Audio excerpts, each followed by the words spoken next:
Ladies and gentlemen, calling the meeting to order. The Okeechobee Utility Authority on April 10th, year 2012 at 8:30 a.m. Right now, with the determination of the voting members, I will call roll call. Melody Anderson. Present. Tommy Clay. Present. John Kreisman. Present. Jeff Fadley. Present. Thomas Hoover. Randy Huckle. Here. Harry Moldenhauer. Here. And myself, Stephen. On to item number 2, our meeting minutes from our last meeting of 13th, 2012.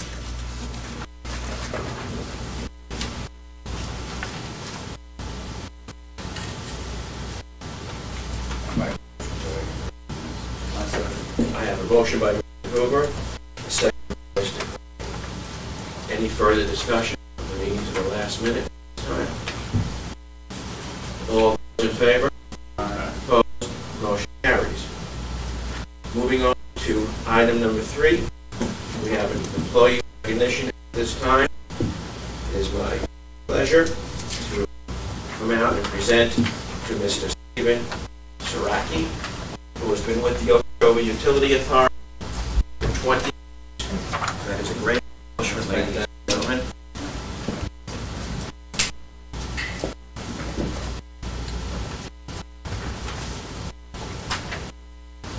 It is with great pleasure and honor I present to you, sir, certificate of recognition for 20 years of service as an employee of the Okeechobee Utility Authority. I present to you the 10th day of April, 2012. In addition, I have a little something for you. Sir, thank you very much for your service. Give us another 20 more, maybe.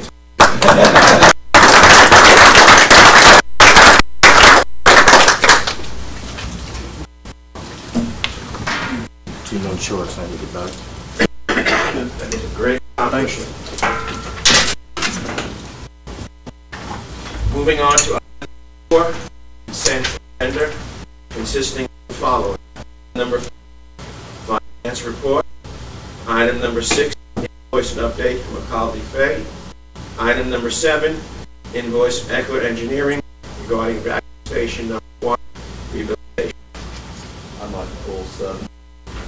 Okay.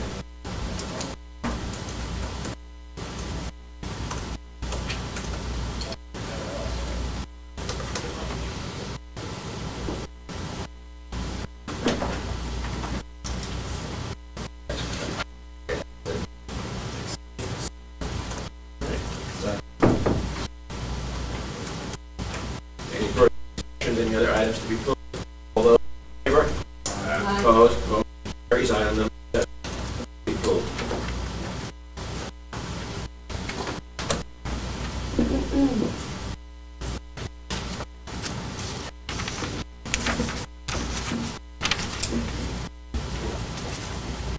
On to item number 7, the invoice from Eckler Engineering for vacuum station number 1 rehabilitation. John. I'd just like to get an update on where we're at, what progress we've made, what they've accomplished so far. We've had several meetings on site at the vacuum station. Here, they have developed plans, and they've also met with contractors at the site to get input as to how they propose or an idea of the two plans. One for bidding would be to take the old tank out and the new tank out the front garage door, and the other, well, the other that was knocking a hole in the east to take the old tank out and put the new tank in, and of course the other option was removing a portion or all of the roof and fly the old tank out and the new one in. And after the 4 different contractors, I think at least one local contractor out of town, they've all independently looked at it in the meeting, and it we could go to the wall. So we have developed a set of plans or engineering is to arrive at plans to go to the wall, but we will also accept alternative bids if somebody wants to look at it and give us an alternative bid. So at this point, we're finalizing the construction documents and bid documents out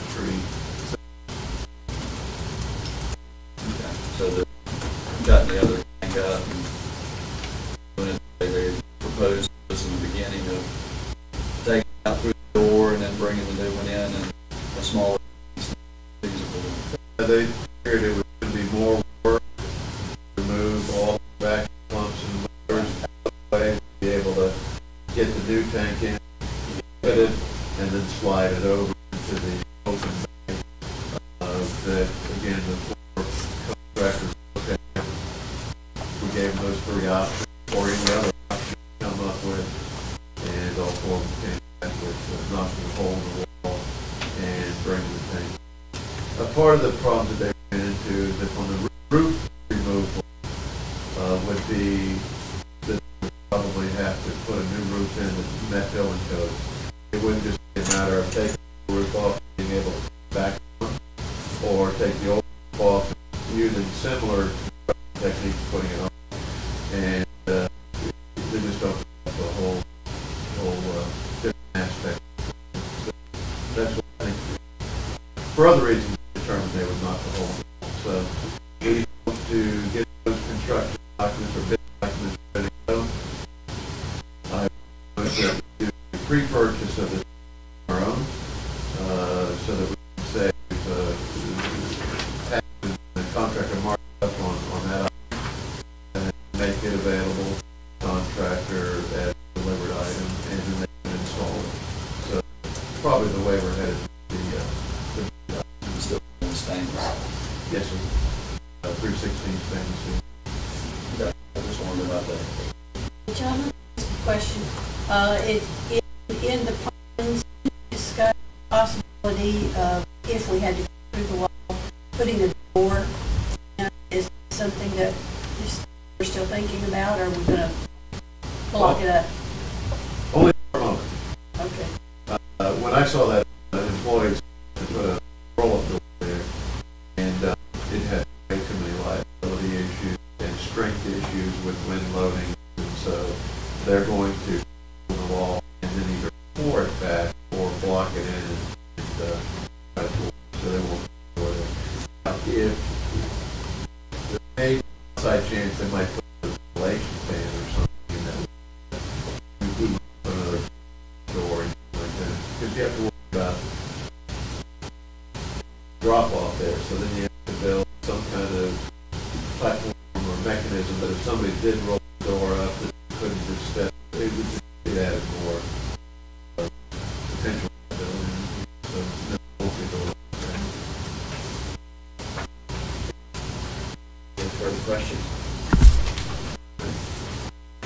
Moving on to item number 8. We need a motion on that. We accept the, Second. Any further discussion? All those in favor? Motion carries. Item number 8 is the CAS Governmental Services. Morning, sir. Good morning, Mr. Chairman, members. First, let me say, Dale, Connie, and I really appreciate the opportunity to represent your interest in Tallahassee. And this morning, I wanted to come and give you a brief overview of some issues that legislature dealt with, and some that may impact you, and some that definitely will impact you as we go forward. So I wanted to start with a couple different bills. The legislature passed House Bill 669, which dealt with reclaimed water. Basically, a problem had come up over in the southwest district where they were trying to, the district was trying to regulate reclaimed water and issue permits for any uses of reclaimed water. So Representative Young from Tampa filed a bill that basically defined reclaimed water in statute, affirmed that reclaimed water is an alternative water supply, and that any funding available for alternative water supply projects, reclaimed water projects would qualify for that funding. And it also prohibits water management districts from requiring permits for reclaimed water, giving that authority to the utilities that have the reclaimed water resource. Secondly, a bill that was filed by Representative Herman, who represents this area, that dealt with water storage and water quality improvements. Basically, it bill did two things. It created a study commission for investor-owned utilities, but what it did also is it now has instant encouragement for public-private partnerships for water storage and water quality improvements on agricultural land. Basically, all that's required is if you do a public-private partnership, that you create a baseline of the wetlands on the property, and that once that ever expires, you have to go back and at least have that baseline of wetlands on the property in the future. 703, which with ERP, create state ERP rules, and allows for the water management district and delegate local governments to direct and implement those rules without going through a rulemaking process. Just basically adopt them. However, any activities that are ongoing that are with ERPs are grandfathered in under their existing guidelines, so there's no change in anything that might be ongoing or existing. Another big issue that with is the numeric nutrient criteria that between the DEP and the EPA. Back in December, the Environmental Regulation Commission came up with numeric nutrient criteria for Florida. The legislature ratified and said that they had the authority to do so, and directed that 30 days on the bill that's becoming a law that would request that the numeric nutrient level set by the ERC be sent to the EPA as lines for numeric nutrient criteria. And certainly there's a lot of ongoing other issues legally to that, but I mean that's sort of where the legislature's intent is in dealing with the EPA at this point. Then we have Bill 503. For the last 3 years we've been working with language that originally we was drafted to help you specifically as it relates to permitting. We're able to put language on 8 bills, and when the regular industry is the fossil guys, and like I said, why are you putting language on everything that we have out there moving? Well, because things happen at the end. I mean, 3 years ago, we put the language on the budget bill that died in the budget conference. Last year, we had the language on the bill that got caught up in the last night of session when the Senate and House got into a feuding mechanism and decided not to take the other side's bill just to fight, and so our language did not pass. So, like I said, we have on 4 House bills and 4 Senate bills, and at the end of session, what happens is there's a process by which a bill can even be considered. Well, all the House bills have passed the House, and we're sitting and waiting for action by the Senate. But every one of our bills that we had the language on the Senate was still in the Budget Committee on the last day of session, which meant effectively that they could be considered dead. We were able to, I made a special request from the Rules Chairman, Senator Thrasher from Jacksonville, and graciously he focused on Alexander, and they withdrew one of the bills from the Budget Committee on the last morning of session, and they placed it on special order, which is another requirement, and typically never have a special order after Thursday of the last week of session. And so with a lot of prodding, they were able to pass that bill early afternoon on the last day of session. So specifically, that bill will do is allow for any permit that you apply for with the Water Management District or through the DEP to have a cap level cost of $100.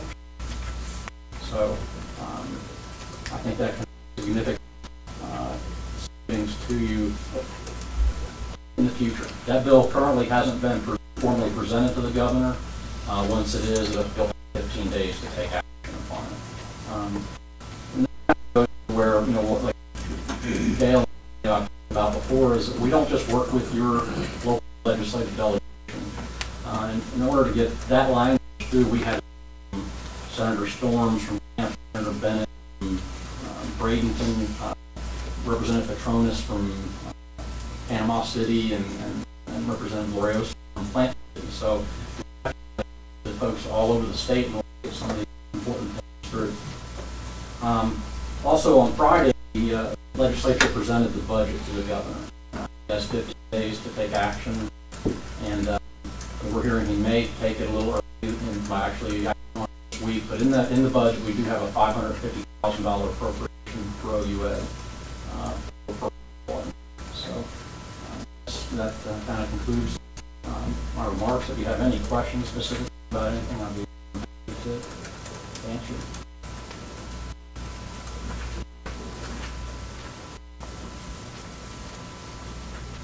That 500,000 sitting on his desk right now.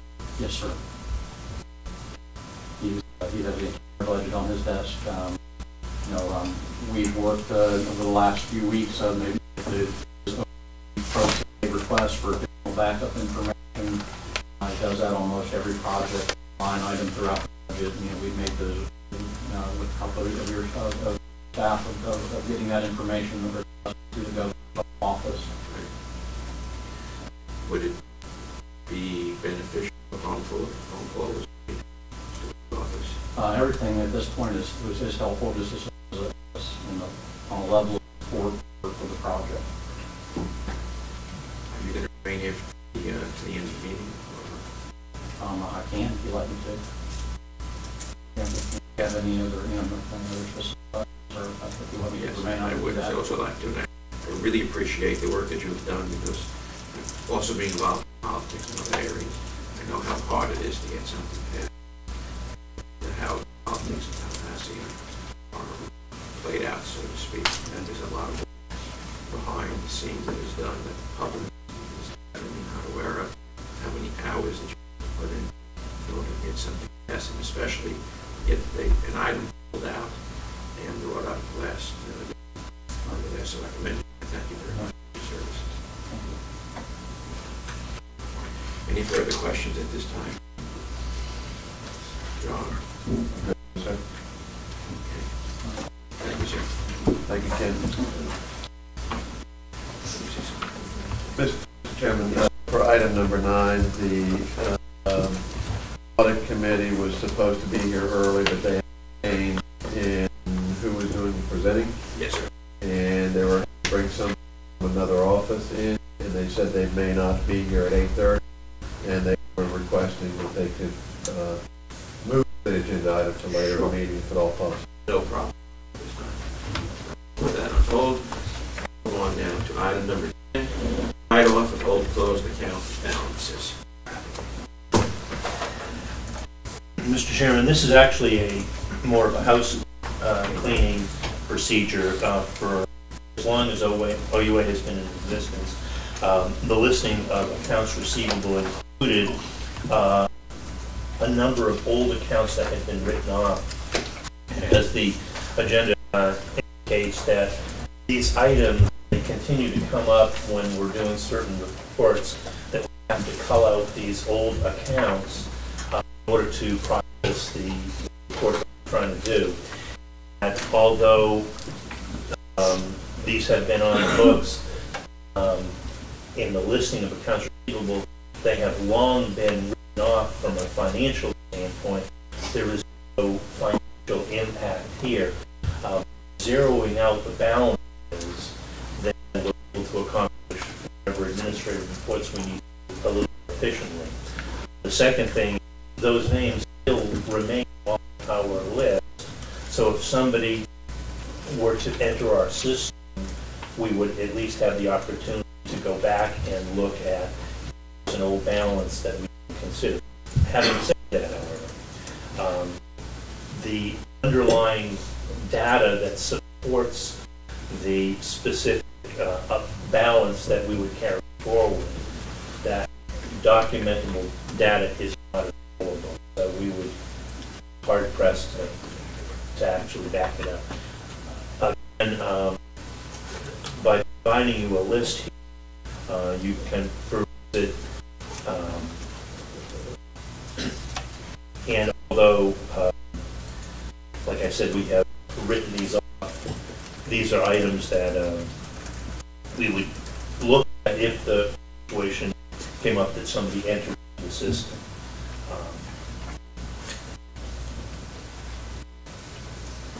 There's a lot of businesses that are gone. There's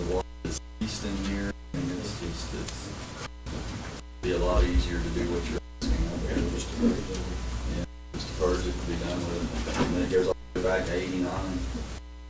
Well, clearly those records were at the city or beach water or wherever, and again, a lot of that information, the documentation of what made up the charge is no longer available. So whether it's the USDA on this list, I mean, you see a lot of different folks, we just don't have the documentation to even support.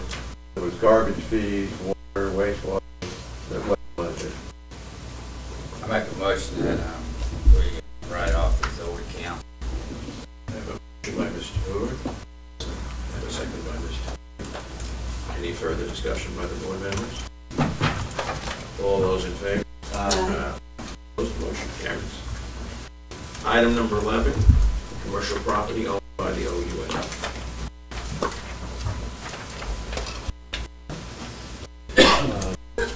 As in there, Mr. Chairman, we were asked to look at some of the property that is owned by OUA, and even though the name implies commercial, it may not necessarily be commercial property at the current time. And what has happened is that through time, you know, things that were in certain directions, say in 2004, 2005, and 6, the OUA is no longer headed due to economic change. And so all these parcels were identified that we own currently, what we paid for, and wishing for direction whether we just maintain these properties as is, or whether we should consider selling off or liquidating. But the main thrust of this was just to bring it to the attention of the full board that we do have parcels, that we own these parcels here in the general location, that being a property just to the west of us, where at one point in time it was planned to build a new office complex. That's been put on hold for years, and I don't know when that will occur.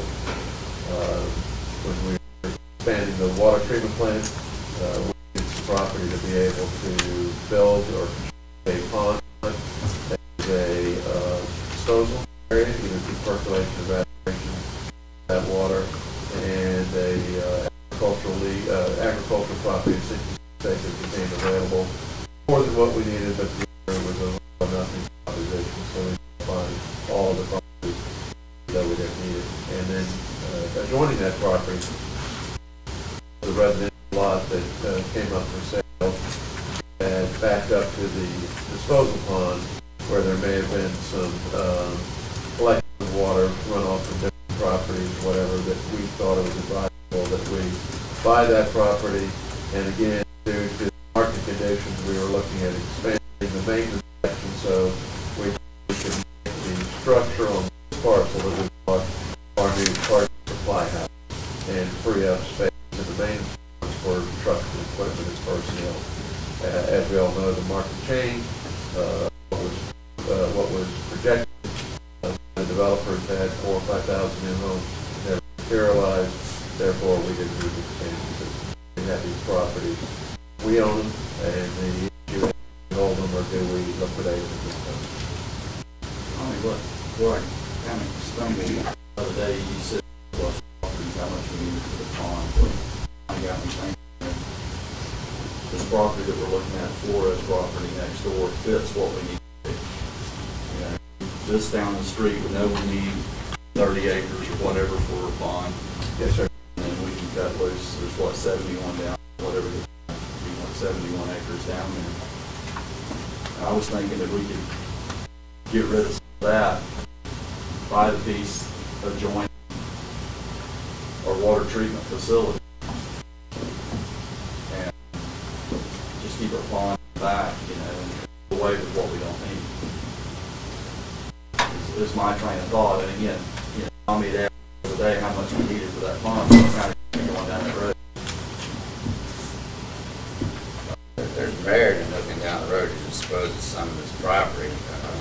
I don't think that should hinge on, I don't think that we should use that to hinge the decision to buy the Flores property. The Flores property, like the property with the pond, are both, would be both are assets to the system as a whole. And should the economy change, or should sometime in the future the property be, attractive to someone that's looking for it, I think that we would be, it would move us to maybe look at the possibility of selling. At the time to sell them is not, wouldn't be in the best interest of Well, don't cost us anything to advertise it. That may be true, but To see what, no, yeah, you could test the market. I mean, you could ask around and see what you think you can get for it, but I think it's in the best interest of the board, as I expressed last month, that we go ahead and pick up a piece of Florida property, and that, if for some reason in the future we would like to dispose of some of that other property down there, I don't, there wouldn't be a problem. It's just that we have to utilize the pond and the area around it, so. We're talking 30 acres. Yeah, because, And we also have road access down there, which is also a plus. well, I asked about that, John said we have an easement. To the pond, Yeah. we have access to Route 78. And we can also access the Barrel Boulevard. That's it, but some of those parcels, you could maybe package them up and dispose of. I don't think you're going to get any, significant amount of money.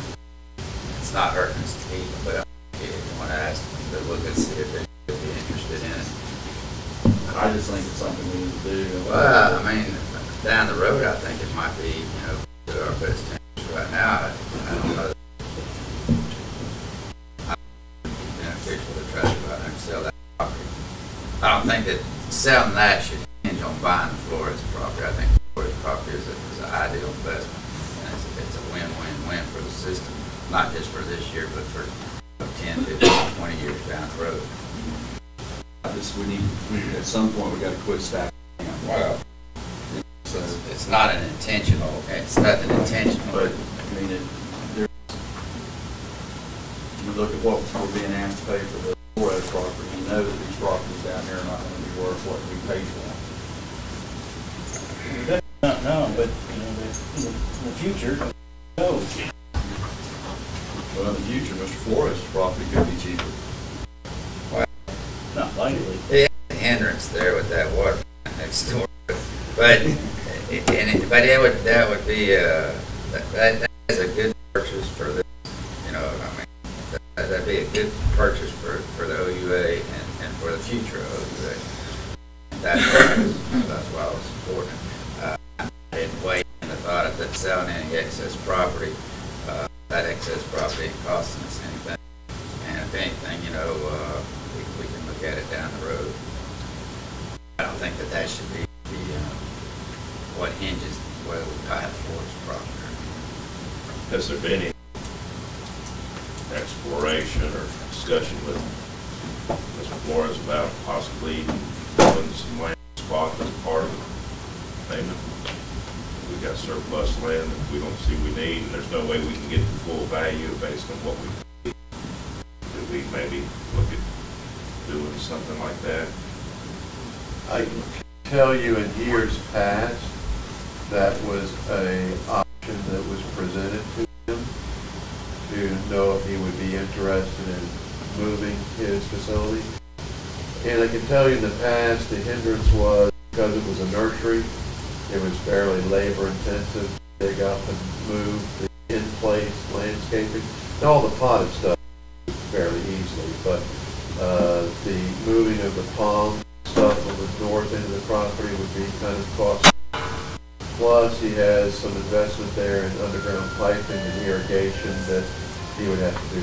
At the time, he really wasn't interested in moving, say, to the west towards the 66 acres. So I can tell you, I did not talk to him recently about that. His focus now is just getting out of business, and that's where he was wanting to head. If I may add one other thought about the 66 acres. Some of you might be aware of this, many of you may not. we used to incur a lot of costs for 66 acres because we had to mow it and we had to maintain the property.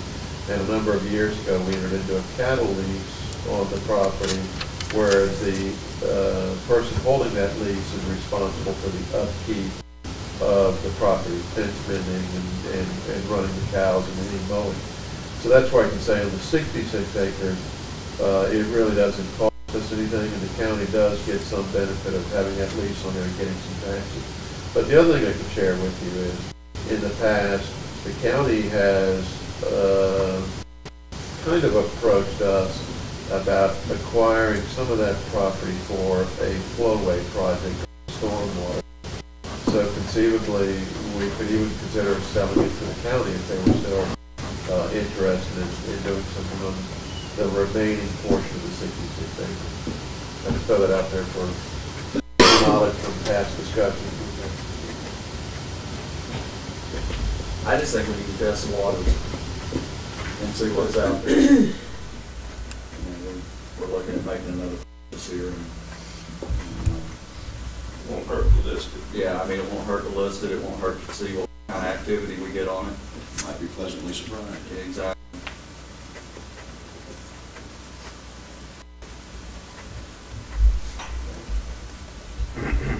John, would you go ahead and make the necessary preparations to list the property?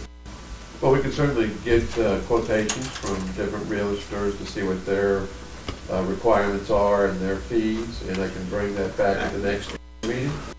And if you want, we can obtain pricing for appraisals to establish a baseline, if that's the board's direction. I think, the market analysis is going to be the deal breaker. I mean, I'm not for throwing away a couple $100,000 right now. We don't need to sell it. It's not a distress sale, and there's no reason to sell $400,000, whatever piece of property for $100,000. Well, then would the board's direction be to just get the appraisal done and bring that back to know if you want it with? I would look at what you need first, what you're gonna need to keep. And on of the 71 acres that's down there, the 66 plus the 5 you bought from the Farrells. And see what we need to operate that, our pond, and do it, with your little buffer areas and things that you wanted. And then reach out to some of the brokers here in town. And just get to see what their Opinion is. are. Yeah. That's what I would do. We don't need to pay for appraisal. Right. I would just reach out to some of these guys and see what they think.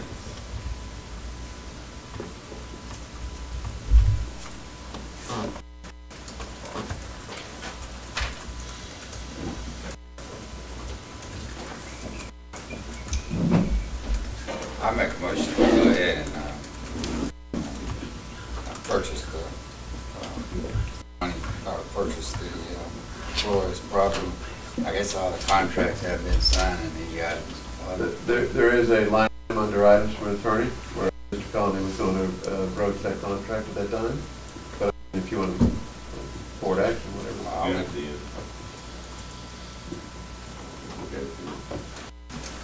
That's fine, we can do it that way. No. The items of the attorney then, and bring them back up. Moving on to item number 12, the work schedule analysis.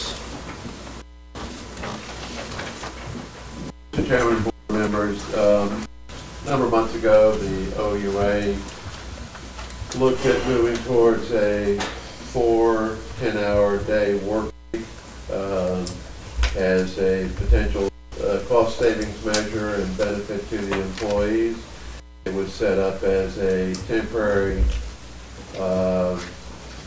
work schedule to see how it did work out, at least for the employees, for our customers, to know what they represent and take hold of a 4-day work week. And I can tell you that our analysis in the last 6 months looking at this, while it did not necessarily, on that 6-month period, reflect necessarily a saving, that we could direct or allocate directly to a 4 or 10-hour workday. What we can tell you is that through the operations of our office out front, we heard more positive remarks from our employees because we're open at 7 before they went to work, or we were open at 6 p.m. after their work on those days where conducting business with the OUA was better. Clearly, there could have been some people showing up on Fridays. With us not here, I can tell you that my Friday mornings here, I've heard people stopping by and pulling on the door, but as far as actually them talking to us and complaining that it wasn't a good thing, we never really heard from that. So I can say, from a customer standpoint, we heard many more positive remarks than any negative remarks. So I would propose that we have a list of a few changes here that we'd like to make, eliminating a few holidays, adding one holiday, and we can either continue this on as another 6 months trial period for the 4 10-hour workdays, or we can go ahead and make it a more permanent change and direct getting those changes made to the personnel manual. But I would open up for any questions, comments, concerns from the board members. I would like to see us adopt what your recommendations are for those changes in holidays and still keep it on a 6-month trial basis to see what happens. And then at the end of that time, either make it permanent or revert back to 5-day work. Okay, that's the motion we get, or we need to make a motion? Okay. Your opinion is to continue. I understand. Yeah, I was thinking you're trying to make a motion. So what you're saying is that your feedback is that you like how the new work schedule is, Right. and that you want to continue on the 4-day work week, Correct. and that reassess it, look at it again in a 6-month period. Correct. Okay, that.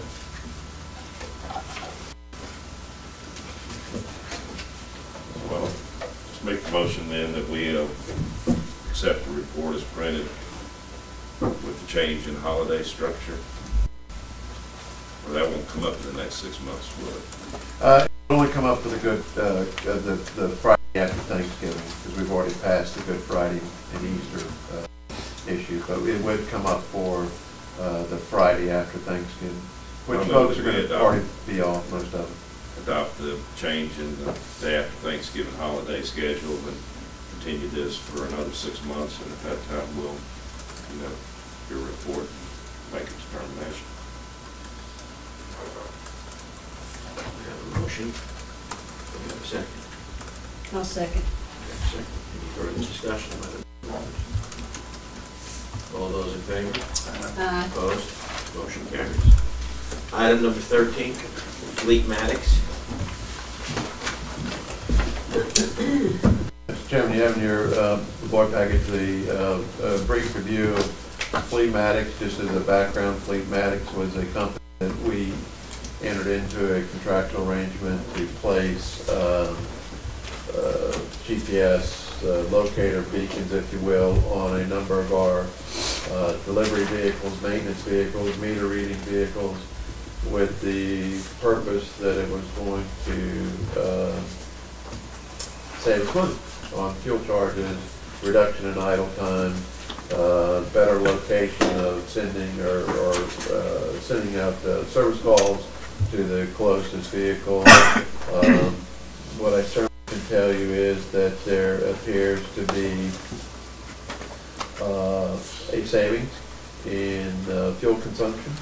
There certainly have been benefits in that we would get calls for vehicle problems, speeding or whatever, and we could go back and do a route replay on our vehicles at that given time and location, and indicating that our monitored vehicles that they might have described, a maintenance truck or a service truck or whatever, there was nobody in that area.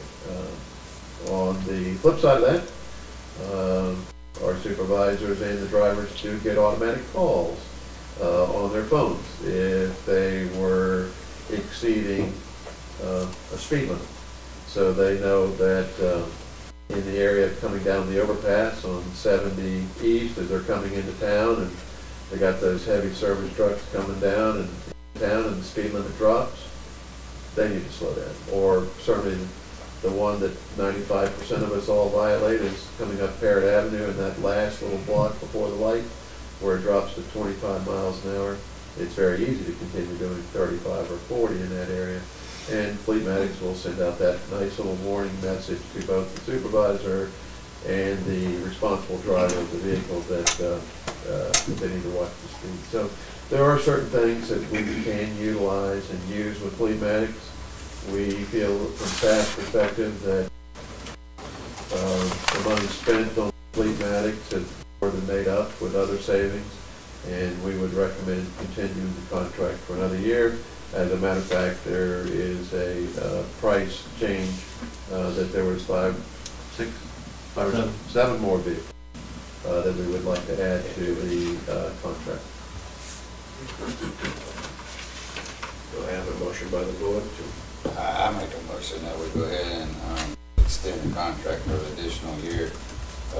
Now, one question is the amount and here, the 1080, does that reflect the 7 additional vehicles that you owe? That is correct. Yes, Okay. All right. Okay, so the contract that's here is the one that reflects the added vehicles. So Okay. your motion is to approve the contract as presented. Right, that's what I was gonna say, is that, that's the contract that, they have supplied there. My motion is to approve that contract for that amount, and I have a motion. I'll second. I have a second by Ms. Anderson. Any further discussion by the board? Roy, are you, how often are you looking at fuel mileages, monthly or Monthly, monthly? yeah. We've saved 2,350 gallons of fuel in the past year. We did a year before and then the year with Fleetmatics. And I can tell you the ones that have been on GPS tracking, they're the ones that have saved that, reduced their mileage by over 11,000 miles.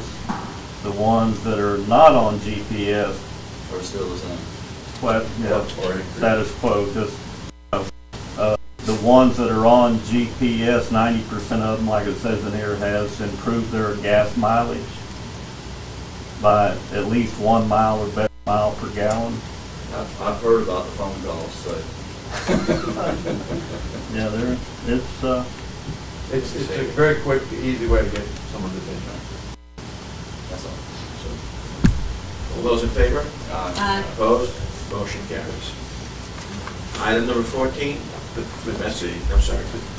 How many vehicles we have that will still not be on the system? Will this bring us up? This will be about the majority of them, except the few that just stay around the plants. And then it won't have the larger trucks on it, you know, the vacuum trucks, the jet trucks, dump trucks won't have it on it, but it'll be most of the workforce fleet. Just have yours and John's vehicle on? No, sir. We could have them. I don't know, I would monitor them. But my phone doesn't. Or does it work? I only need a half. Yes. At this time, moving back to item number 9, the annual audit report. Yes, that appeared.